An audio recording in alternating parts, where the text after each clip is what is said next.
welcome to day 2 of my boring ass workout vlog. This is my first session actually loading any weight. So this particular workout is actually a max effort legs workout. So I'm going to run you through why I have this particular exercise selection for the High Block Snatch Pull.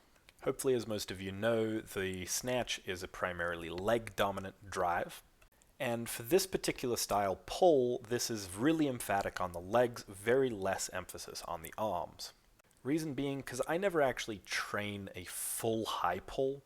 I usually train a hybrid of a panda pull, which means I'm pulling myself down instead of just the bar up. So again, as I said, this is a max effort day, which means I'm building up to what I can maximally pull to nipple height. Nipple height is going to be if I can basically sneak this bar just above the top of that wall behind me. So if you notice, this 315 does still get adequate height. It actually does end up above that wall, which is perfect because that's around nipple height for me. Unfortunately, I haven't really conditioned my hands, so I did rip a callus off on that 315.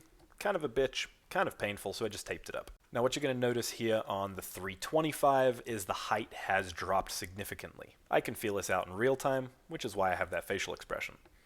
As soon as I hit that 325, I back it off to about 70%, which is about 225, and I hit an AMRAP. So this AMRAP was not to muscular failure, this AMRAP was actually to height or speed failure. And I actually decided to stop this AMRAP because the speed had deteriorated even though the height on the bar was still there. And once again, because of this 225 AMRAP, I ripped the other callus off my other hand. So that was pretty painful, so I taped up both hands and kept going. So I did mention in day 1 that I have had an adductor injury ever since I injured it during squatting a couple months back. I have been rehabbing that, but at the time I was completely incapable of doing even a single Copenhagen plank. I literally could not lift my hips up off the ground in that Copenhagen position. So I have weight restricted myself today on this session. So even though it is max effort, I am taking it at max effort of speed rather than max effort of weight. So the emphasis on today's squat portion of the session was on pulling myself down into position.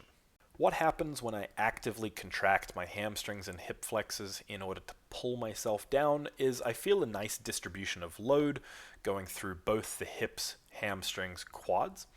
And basically it takes away any of those pain points that I might feel or pinch points that I might feel when I simply just focus on loading and lowering the weight down.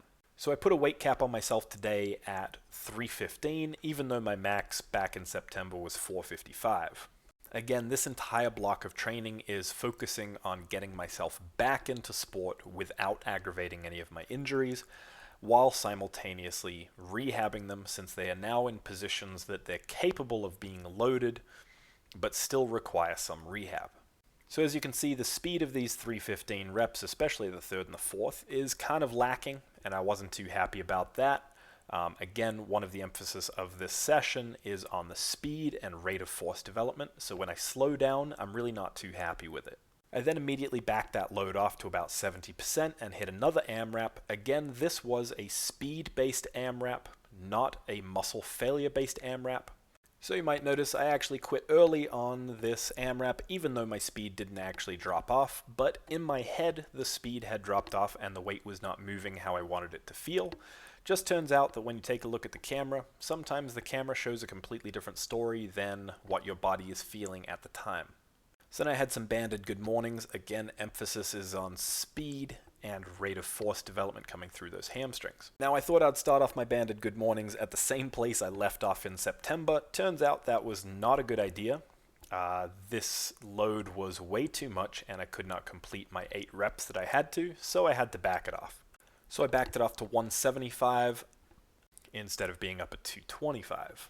Now you might notice that my band setup is somewhat unconventional. It is pulling the bar forward from its position.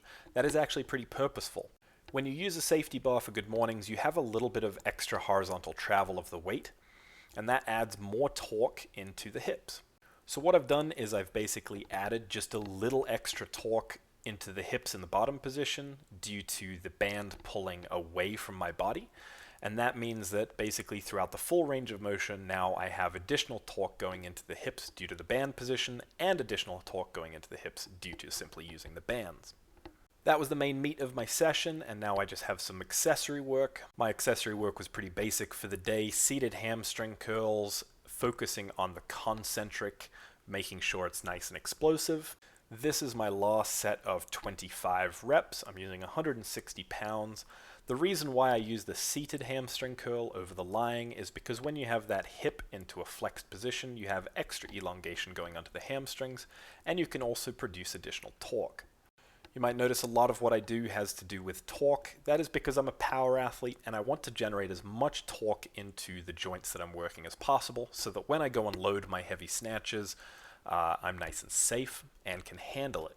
So being my fourth set of 25, this was pretty painful. I wasn't too happy, and when I am feeling my muscles get really sore and tight like this, I get kind of angry. That's just what I do to deal with the pain. Not like punch a baby angry, but like internally angry. Like, come on, body, you can do more than this. Anyway, after 4 sets of the lying hamstring curls, I went on to 4 sets of 20 to 25 reps of seated leg extensions. Again, the emphasis is on that concentric, not as much emphasis on the eccentric. I do not know why my right foot cocks like that, but it does, and I try relax it, and it just doesn't. Nothing I do works. It's really weird. I prefer to sit my hips back into the seat and lean forward very slightly. This way I get a little more feel into my rec fem, and my rec fem definitely is a weak portion of my quads considering I prioritize squat style motions, and that does not actually develop the rec fem as much as the rest of the quad. That's actually the primary reason why I have leg extensions in my program right now, to start to build up that rec fem. And I have a little bit of core work just to finish off. I have some unilateral kettlebell high knee marches. As you'll notice, I am very unstable. I have not done any unilateral work in quite a while, and yeah, my obliques and my glute med are pretty bad. But what's even better is here in a second I'll show you the other side, and it's even worse. So I'm definitely going to be focusing on this unilateral style training when it comes to my hips and my core. As you notice, this left side is atrocious. I think I go off balance like 5 or 6 times here, almost falling over once. But anyway, this is just something I really have to work on, again, to get more stability through my hips and my obliques. So the final thing that I had on today's session was some Copenhagen's. Again, I am still rehabbing that adductor strain, and what you'll notice here on the Copenhagen's here in a second is that I am actually capable of lifting my hip up off the ground now. So my rehab has gone quite a long way,